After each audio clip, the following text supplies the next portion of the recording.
Hello students, welcome back to the channel concepts of commerce. आज हम discuss करेंगे characteristics of a company. So first of all, incorporated association. एक company के लिए जरूरी है to be incorporated as per the law under the companies act. Secondly, separate legal entity. A company is different from its members. A company has a separate legal entity than that of its members. Artificial person, एक company का artificial person का दर्जा उसे दिया जाता है by the law. Next is limited liability. जो उसके शेयर होल्डर्स होंगे उनकी जो लाइबिलिटी होगी कंपनी में will only be limited up to the unpaid value of the shares. So that means जो शेयर होल्डर्स होते हैं उनकी लाइबिलिटी लिमिटेड होती है। कहाँ तक लिमिटेड होती है? जितना पैसा उनका देना रह गया है to the company, that means the unpaid value of their shares that they are holding.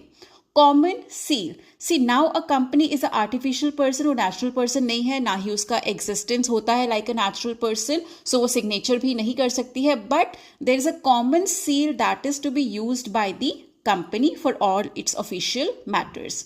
Maintenance of books बहुत जरूरी होता है एक कंपनी के लिए to be done as per the rules of the law where the company is existing. For example, अगर एक Indian company था उसे इंडिया के हिसाब से रूल्स फॉलो करने होते हैं, क्या क्या बुक्स उन्हें मेंटेन करनी है। So similarly a company is to maintain the books for business purposes.